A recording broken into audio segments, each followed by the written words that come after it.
there it is. Okay. There we go. Okay. All right. Hello, everyone. My name is Kaci Norman. I am the Assistant Curator of Education here at the Montgomery Museum of Fine Arts, and I am over our very exciting Flimp Festival, which we are very sad that we won't be able to have again this year, but we do want to have something to celebrate Flimp because we love Flimp, and if you are familiar with it, then you know that it is a great family event that usually starts on the Friday, the first Friday of the month of May, and we bring in school classes and individuals, and they use chalk to decorate all of the parking spaces in the parking lot at the museum. And then on the Saturday, we have a big family festival with art making and music and food and other entertainment, dancing, anything like that. And so this year, because of the pandemic, we're having to modify a little bit. So what we have done is we've asked 3 of our favorite local artists to actually chalk at home. And so we've asked them to just use your imagination. You can create whatever you'd like. And we're going to release their videos. They've actually recorded themselves chalking at home to inspire everyone watching to get some chalk and create your own chalk work at home with your family to celebrate Flimp. So today I'm very excited to have Mrs. Torrey Jackson. She is a local artist that we have actually had the pleasure of working together fairly recently on a school lesson to celebrate Native American heritage. And she is a stunning artist and a stunning human being, and I'm very excited to have her here. And I'm going to ask her some questions about her life as an artist, and then she's going to share a little bit with us about her art and growing up and what inspires her. So welcome to you, Tori. Thank you. Thank you for having me today. Absolutely. Tori, are you from Montgomery, or how long have you been in this area? So my family has been in Autauga County, which is, the next city over, forever.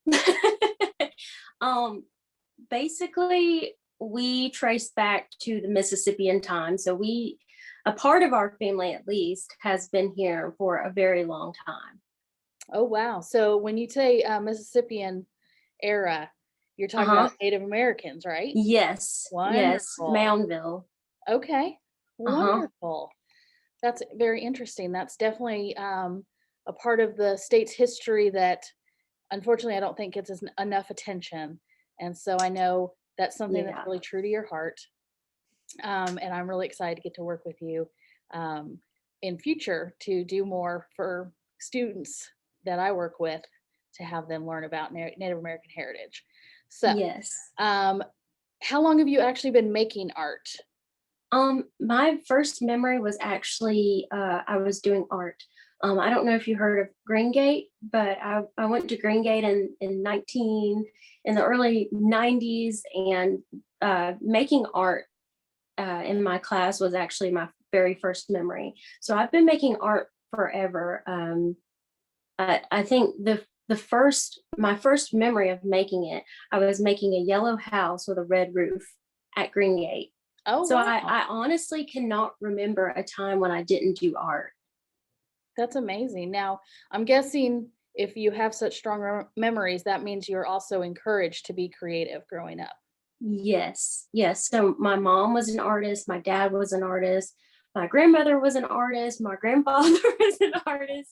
My uncle, and the older I get, I have found family members that I didn't even know that they existed. Just in the next city, and they're also artists.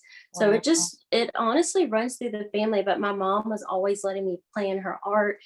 And when I grew up, I was like, oh my gosh, she let me play in her oil paint. Like, that's so expensive. I can't believe she let me do that. But she let me do that. And then my grandmother, every time I went to her house, I would ask her, can I do some arts and crafts? And she would take out pipe cleaners and all different colored papers and markers and just all kind of stuff. So, and then when I got older, my uncle, my mom's brother, he's just been so supportive over the years, him and his wife. Wonderful. So why is art important, just in general as an artist? Why do you feel like art is so important? And then professional or personally, why is it important to you in your life? Art is important to me because it is basically a form of therapy.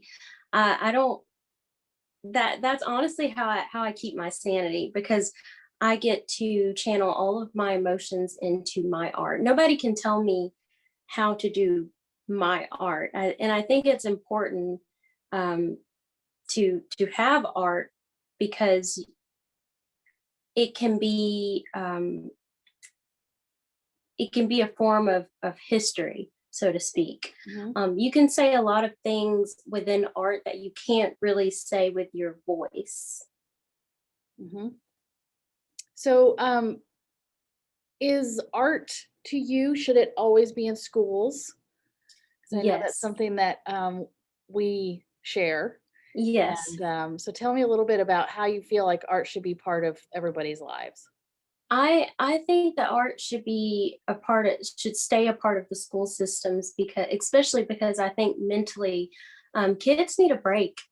We have so much going on in the world and in school, and to let your students channel their emotions and feelings into art. I mean, think about it as a form of recess, but for some people art might be, a better way, a better outlet for them. Mhm. Absolutely. Um, I think you're exactly right. And I think that a lot of people see art as something that's fun and it's something that kids can do when they're little. And then as you get older, if you don't have access to it or you don't know that you have the interest, it kind of fades away. But I think that Right. it's a really important way to let people emote and to let them express themselves. Hmm. And especially as kids get older and, once they get out of elementary school where they may not have a lot of access to art, but they have some. And if they get older and all the things that you go through as a teenager, all of the things you go through as a middle schooler, and transitioning from elementary to high school and all of those things, how wonderful it would be to have an opportunity and a place, a safe space to create and show what you're feeling. And I think it's really interesting that you also said that it's history, and Hmm. I know that your history and your heritage and background play a huge part in your art. And I think it that's a really great way to kind of stay connected also. And so I Hmm. really appreciate that about your art, and as a person and a human, I think that you do that really beautifully. Thank you. Um, the last thing I want to know about is, I don't know how far along or if you've even started your chalk work yet, but I do know that you have your idea. So I want to know a little bit about, just a preview of what you're planning to make for our chalk at home. So I actually so I'm a part of the social distance powwow, which is like this amazing group that Native communities have come together and formed during the pandemic.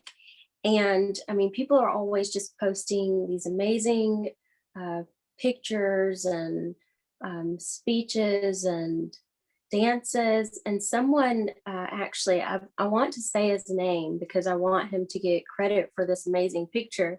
His name is, I think it's Tico Alejo. It's spelled Tekoalejo, and he posted this beautiful image of all of these dancers, Aztec dancers. And I don't like to paint anything that has to do with indigenous cultures unless I ask permission. Mhm. I feel like it's really inappropriate to just take an image and just paint it, especially if it might be something that I'm not supposed to paint, or it might be something that someone wasn't supposed to post, especially if it's a ceremony. So I asked him if I could paint one of his dancers, and he said yes. So I actually began to look into it a little bit, and it's called, let's see, it's called the Aztec Dancers in San Jose, California. Yeah. And it just seems like a really good organization. I really want to spread the word. I want to get the symbols and the look of the feathers right in the image, so that people will be inspired to maybe look into it and learn a little bit more about it, and realize there are so many different variations of Native communities. Absolutely. That's wonderful. I've actually seen the image and I'm very excited about it. Yes. And Yes. so I know the people that are going to be tuning into this are also. Well, Tori, thank you so much for your time. And I loved sharing some time with you and getting a little bit of insight into your artistry. Um, we will be releasing your interview first, and then we will be releasing your time lapse video of your work. And that will be through the museum's social media. And we are hoping that people that see your video will be so inspired that they will come to the museum on May 1st, which is a Saturday, between 10 and 3, so 10 a.m. and 3 p.m. And we are actually going to be giving away sidewalk chalk to any families that come, and so that they can go back home and create their own works. So again, thank you, Wonderful. Tori. I Yes, enjoyed thank you spending so some much. time, and I can't wait to see your work. I can't wait to like get into it and finish it and put some more details into it. Perfect. All right. Well, thank you so much, and stay tuned. Thank you.